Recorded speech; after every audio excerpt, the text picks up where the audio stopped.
So good morning again. I see a lot of people have come in. So ATFL is something like what ACL is to knees, ATFL is to the ankle. Of late we've gotten a better understanding of it and we've started repairing them. I will show you a few cases where you can do it with a scope, you can do it without a scope also, but it needs to be done where indicated.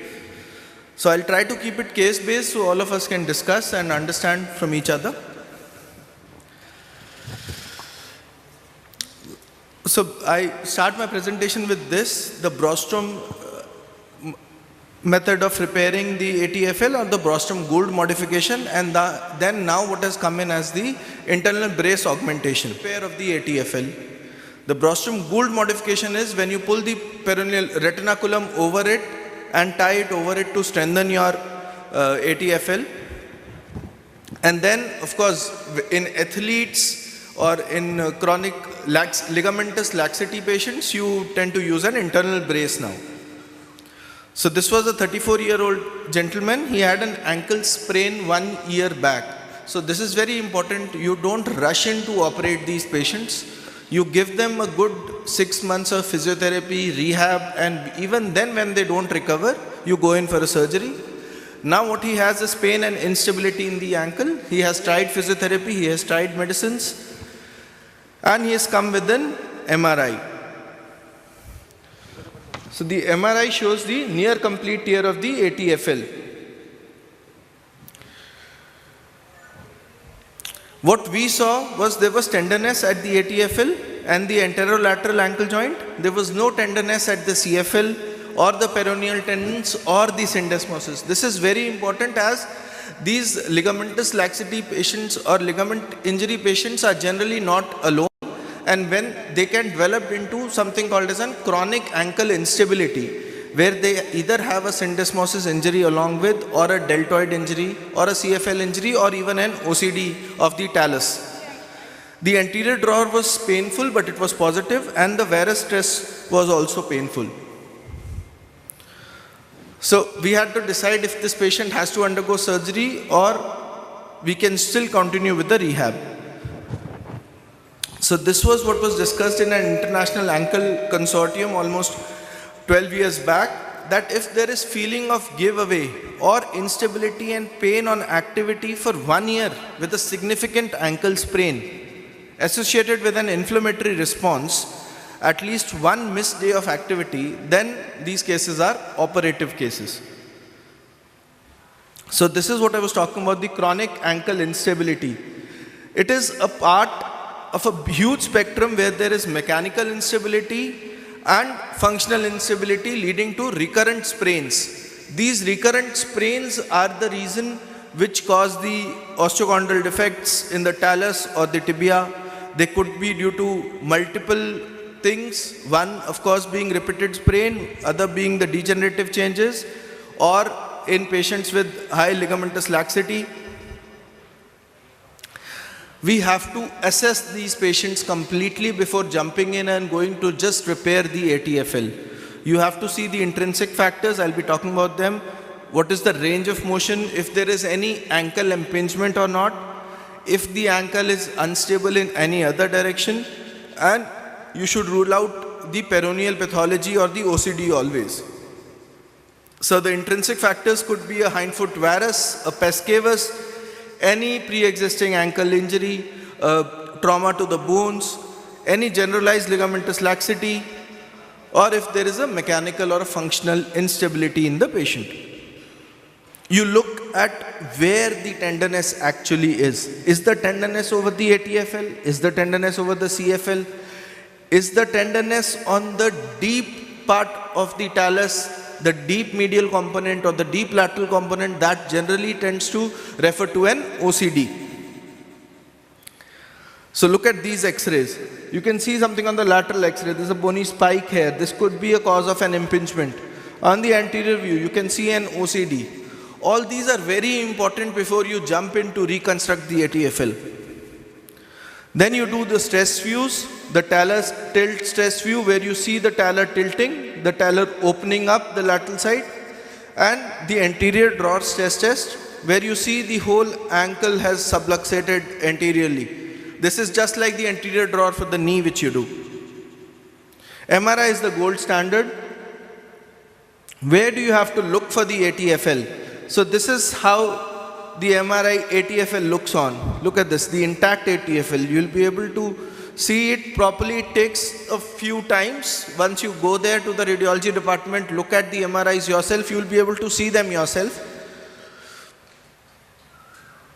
The CFL looks something like this. This is the intact ATFL, the ruptured ATFL, see the fibers there, and the thickened ATFL. The CFL, you can see the whole structure coming in.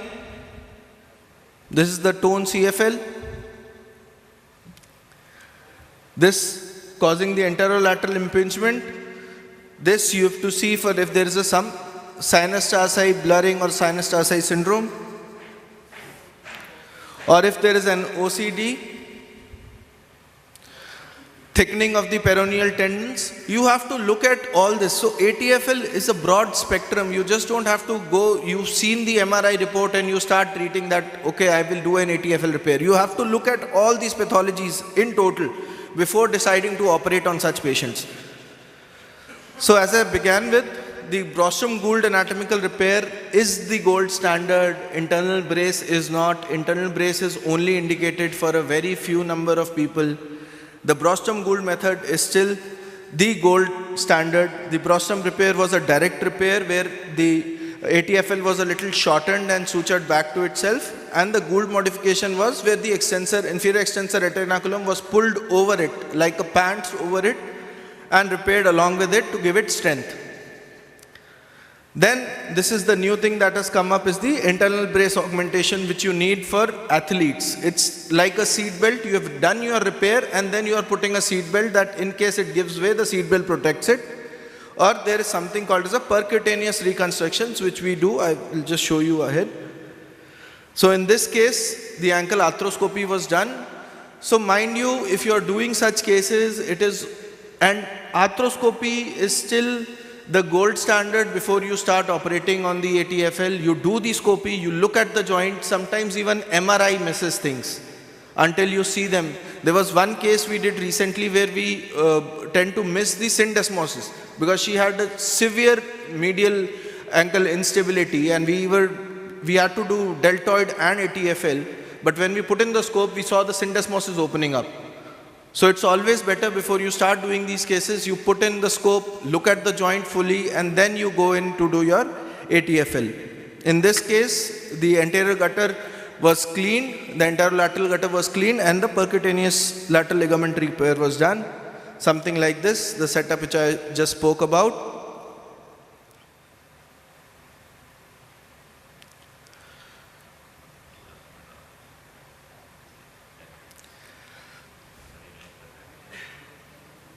Inflating with the saline. Standard portals. This is through the anteromedial portal.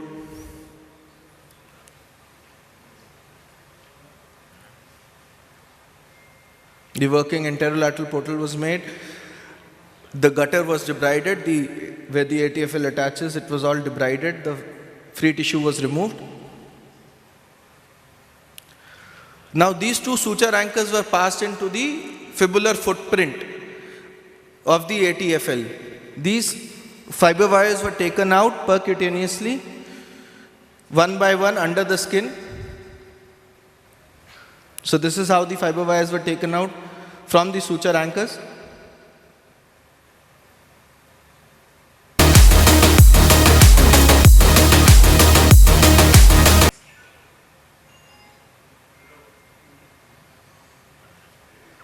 All of these wires are out, then they were pulled under the skin back, and this is how it was reconstructed.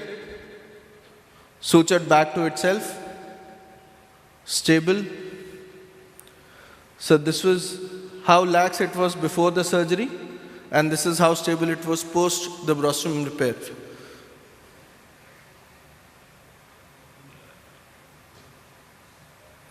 So we'll be seeing, there are talks where all arthroscopic was also done. We do mini open. So if we have time, I can show the other case. Time over. Thank you.